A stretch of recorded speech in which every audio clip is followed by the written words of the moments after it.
नमस्कार, मैं अभिनेंद्र। बम बम बोल रहा है काशी।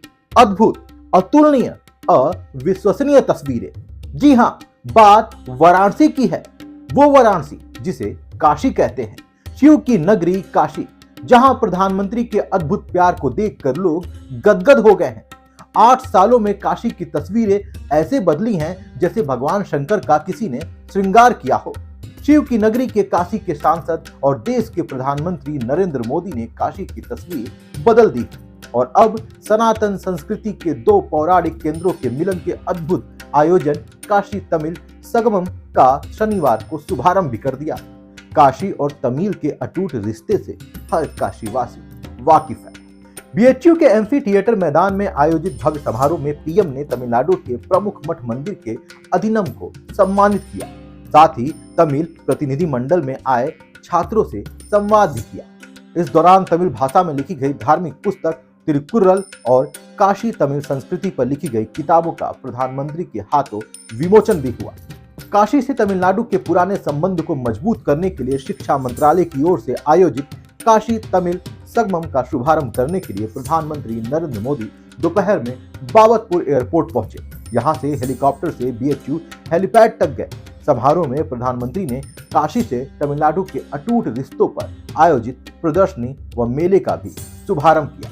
कुमार गुरु पर तमिलनाडु से काशी आए और इसे अपनी कर्मभूमि बनाया था।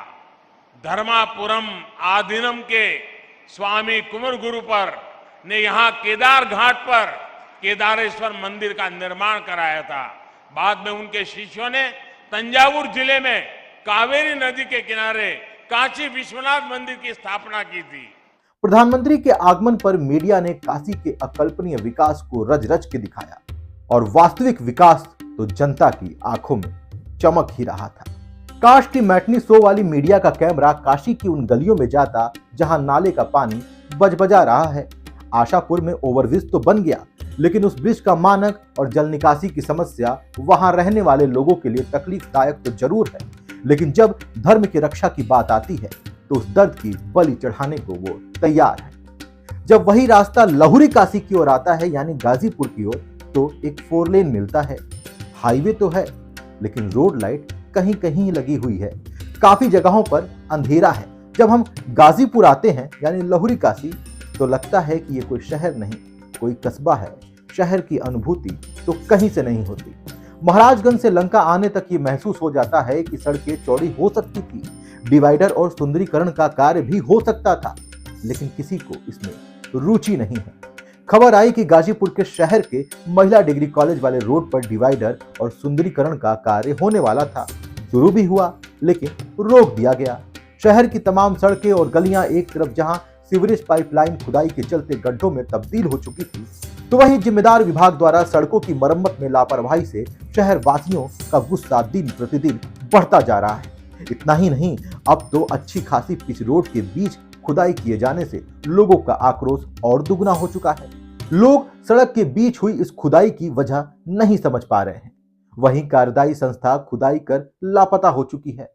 अभी कुछ दिनों पहले ही शहर के बीचों बीच खूब चौड़ी सड़क का निर्माण आम घाट महिला कॉलेज के सामने हुआ था, लेकिन आजकल आप देखेंगे कि यह सड़क खोद दी गई है और दोनों तरफ से यातायात पुलिस का बोर्ड लगा दिया गया है। क्या नाम है सर? हमारा नाम प्रेम प्रकाश राय है, मोहल्ला आम घाट कॉलोनी, जलकल के बगल में।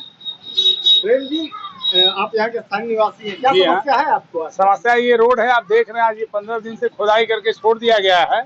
पता नहीं, मुझे समझ नहीं आ रहा कि किस लिए खोदा गया है। यहाँ किसी की कब्र बनेगी या क्या होगा, ये मुझे नहीं पता चल रहा है। ये खुदाई हुआ किस लिए है? अब इसके जवाबदेही या तो नगर पालिका चेयरमैन दे या ईओ दे। ये गड्ढा क्यों इतना खोद के 10 मीटर का छोड़ा गया है, क्या मतलब है? भाई देखिए, अगर सीवर लाइन बनाना था तो ठीक है, पहले सीवर लाइन का काम कर लिए होते। डिवाइडर की क्या जरूरत थी? आप पहले डिवाइडर के लिए खोद दिए, डिवाइडर बनाएंगे, फिर खुदाई करेंगे। सीवर के लिए तो पैसा कहाँ से आएगा? ये हम जनता टैक्स देते हैं, हमारे पैसे का ये दुरुपयोग हो रहा है, हम तो यही कहेंगे। मेरा नाम चंदन कुमार राय है। चंदन जी, क्या समस्या है आपको? सर, समस्या ये कि मेरी दुकान महिला कॉलेज के सामने है और इन्होंने पता नहीं कैसा रोड खन दिया है। और मैं रोज जब भी दुकान खोलता हूँ सर, मेरे धूल गर्दे से पूरी दुकान मेरी भर जाती है। कस्टमर को भी गाड़ी उड़ी ले आने में बड़ी दिक्कत होती है सर। रोजी रोटी हमारी नुकसान जा रही है सर, क्या बताएं इसके लिए। ये किसने खड़ा गया है? सर हमें पता नहीं सर, ये तो मैं सुबह आया दुकान खोलने के लिए, देखा तो एक गड्ढा खोद के उन्होंने छोड़ा हुआ था रोड पे। क्या नाम है सर आपका? अश्विनी कुमार श्रीवास्तव। अश्विनी जी, ये क्या समस्या है आप लोगों की? समस्या ये है कि नगर पालिका ने ये खनवा दिया है, चेयरमैन साहब ने, और ईओ साहब ने इसको रुकवा दिया है। इन लोग के आपसी सामंजस्य न बैठ पाने के कारण 10 दिन से ये सड़क खनी हुई है। आया दिन एक्सीडेंट और धूल से पूरी दुकानें सबकी पटी हुई हैं। इसी तरह रहे तो यहाँ अगर ये छोड़ दिया गया तो यहाँ के लोग टीबी के मरीज हो जाएंगे। ईओ साहब से हम लोग से फोन पे वार्तालाप हुई थी तो बोले कि इसको हम देख रहे हैं सर, लेकिन अभी तक कुछ हुआ नहीं। 8 दिन हो गया है। अपना परिचय बताना भैया। वीरेंद्र कुमार पांडे, अन्नू, आमघाट का निवासी हूँ। अनु भैया, ये क्या प्रकरण है जो यहाँ रोड खन के पड़ा हुआ है? भाई प्रकरण तो हम लोग को भी समझ में नहीं आया कि क्या प्रकरण है। रोड को बहुत तेजी से जेसीबी लगाकर खुदाई हुई और किस आदेश पर, किसके उस पर कि बनी बनाई सड़क को खोदकर और 3 घंटे के अंदर फिर इसको काट दिया गया। अब डिवाइडर बनना था कि शिविर डालना था, क्या था, ईओ के और नगरपालिका अध्यक्ष के सामंजस्य नहीं था, क्या था कि इतनी सड़क को खोदकर बंद कर दिया गया और इसका कारण या अभी तक कुछ नहीं पता चला कि क्यों बंद हुआ। दरअसल गाजीपुर शहर में सिंचाई विभाग से चर्च रोड और महिला डिग्री कॉलेज से गर्ल्स कॉलेज की रोड का चौड़ीकरण, डिवाइडर और सुंदरीकरण का कार्य होना था, जो लंबे समय तक नहीं हुआ। इस बाबत हमने नगरपालिका अध्यक्ष प्रतिनिधि विनोद अग्रवाल से बात भी किया था। काफी दिन क्या, मुझे लगता है 1-2 साल पहले। उन्होंने उस वक्त कहा था कि सीवर लाइन का काम होने के बाद ये कार्य होगा ताकि राजस्व की क्षति ना हो। ये जो डिवाइडर और पौधारोपण का और लाइटिंग का काम था, ये तीनों चीजें बाकी हैं जी। तो ये तीनों चीजें कब तक उम्मीद करे जनता, गाजीपुर शहर की जनता की, उनको देखने को मिलेगा कि हमारे शहर में भी डिवाइडर वाली सड़कें हैं, खूबसूरत शहर है, स्मार्ट सिटी जैसा एक नज़ारा है, ये कब तक उम्मीद करें? काफी काम जो बाधित हुए हैं उसका सबसे बड़ा एक कारण बना गाजीपुर में सीवर ट्रीटमेंट प्लांट की योजना जो आई। गाजीपुर शहर में सीवर का काम चल रहा है, उसकी कार्यदायी एजेंसी जल निगम। नगर पालिका ने उस समय एनओसी किया था क्योंकि गाजीपुर की बहुत पुरानी मांग है, 50 साल की, गाजीपुर में सीवेज ट्रीटमेंट प्लांट लगे, सीवरेज की व्यवस्था, और एक अच्छी योजना थी। तमाम पिछली सरकारों ने उस योजना को पास नहीं किया। जब हिंदुस्तान में मोदी जी की सरकार बनी भारतीय जनता पार्टी के नेतृत्व में, तो उस सरकार ने इस स्कीम को पास किया और इतना बड़ा काम गाजीपुर में सीवेज ट्रीटमेंट प्लांट का काम शुरू हुआ है।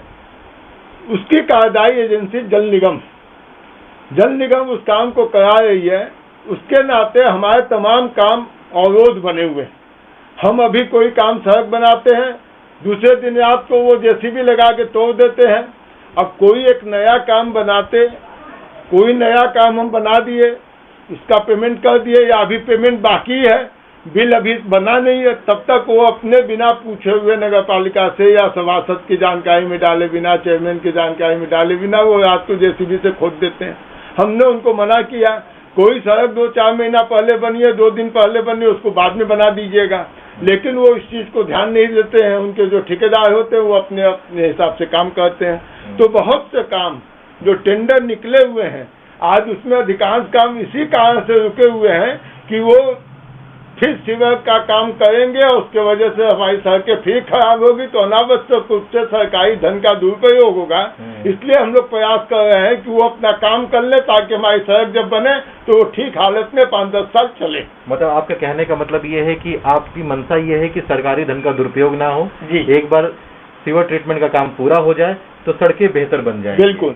चर्च रोड पर तो सीवर का काम हो गया, लेकिन डिवाइडर और सुंदरीकरण का कार्य नहीं हुआ। इधर महिला डिग्री कॉलेज रोड पर सीवर का कार्य नहीं हुआ, लेकिन लोगों के अनुसार डिवाइडर और सुंदरीकरण का कार्य शुरू होने लगा। अब नगर पालिका का चुनाव सर पर है, तो ये भी एक गंभीर सवाल है। लेकिन ईओ साहब का गजब जवाब है, उनके पास इन सवालों का नहीं कोई जवाब है।